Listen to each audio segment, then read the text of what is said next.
Assalamualaikum warahmatullahi taala wabarakatuh. Apa khabar tuan-tuan dan puan-puan? Nak buat penerangan sedikit tentang cara-cara untuk membuat tanah hitam untuk dibungkus bagi mengetut pokok limau nipis ataupun apa-apa saja pokok. Jadi kita gunakan tanah hitam ataupun dipanggil tanah Holland ataupun dipanggil tanah semayan. Satu guni sekarang ni harganya RM32. Kalau dulu RM30, sekarang dah naik dah RM32. Okey, kita bancuhkan dengan air seperti mana yang tuan-tuan tengok dalam video ni. Okey, sekarang ni apa yang saya lakukan, saya gaulkan tanah itu dengan air supaya dia rata dan serap. Dan seelok-eloknya kita biarkan tanah itu direndam dalam air selama 1 hari 1 malam supaya airnya betul-betul serap di dalam tanah. Purata satu guni ni kita boleh dapat anggaran dalam 200 hingga 250 bungkus tanah. Dan saya alihkan ke dalam tong yang satu lagi supaya airnya benar-benar serap. Seelok-eloknya kalau dapat gunakan bekas yang lebih besar lah. Pasal satu guni itu boleh muat sebenarnya untuk satu tong biru ni. Tetapi oleh kerana airnya terlalu lebih, saya terpaksa pindahkan seperti mana yang tuan-tuan tengok. Itu yang kita gaul biar dia betul-betul serap.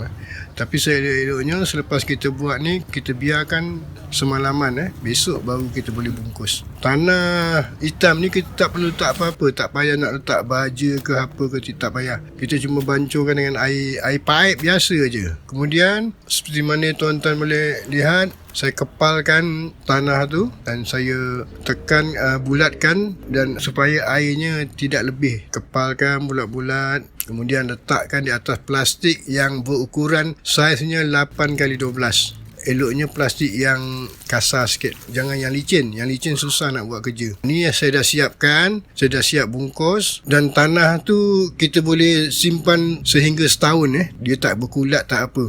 Bila-bila masa kita boleh gunakan, walaupun selepas tahun. Kemudian ni saya nak tunjukkan teknik ataupun cara mengetut pokok yang saya lakukan di kebun saya lah, iaitu di Kampung Gajah, Keluang Johor. Mula-mula apa yang saya buat, saya pilih dahan yang dah matang ataupun yang dah tua. Kemudian saya buang kulit anggaran dalam 1 inci. 1 inci. Buang kulitnya, betul-betul buang. Kemudian mana yang ada warna-warna hijau sikit-sikit tu kita kikis. Kita kikis supaya dia benar-benar terputus.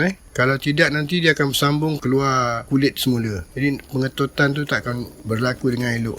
Ini apa yang buat, saya kikis betul-betul, buang selagi ada warna-warna hijau dia tu, kulit dia kita buang. Yang ini saya tunjuk contoh untuk 2 dahan saja. Sebenarnya kalau kita nak tot banyak dahan, apa yang kita perlu lakukan ialah kita buang dulu kulit-kulit ni. Buang semua, dah siap. Kemudian dia kena cahaya matahari, dia akan kering apa semua. Barulah kita sapukan ubat penggalak akar semua sekali, dan bila dah kering baru kita bungkus. Kalau kita nak buat satu baru bungkus, lambat.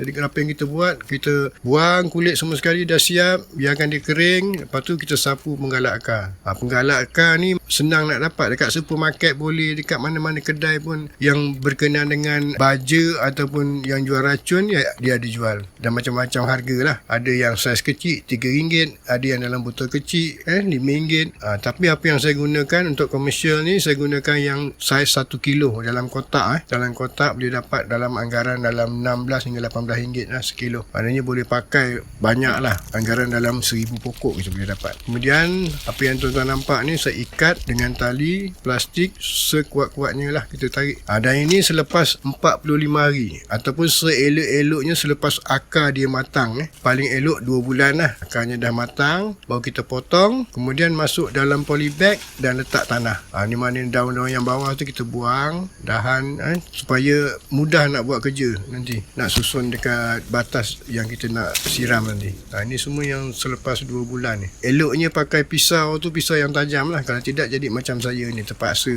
bengkok sana bengkok sini. Okey, itu saja yang dapat saya kongsikan pada kali ini. InsyaAllah kita akan jumpa lagi di masa-masa yang hadapan. Dan saya sudahi dengan wabillahi taufiq wa hidayah. Assalamualaikum warahmatullahi taala wabarakatuh. Semoga ilmu yang sedikit ini dapat kita kongsikan bersama, insyaAllah.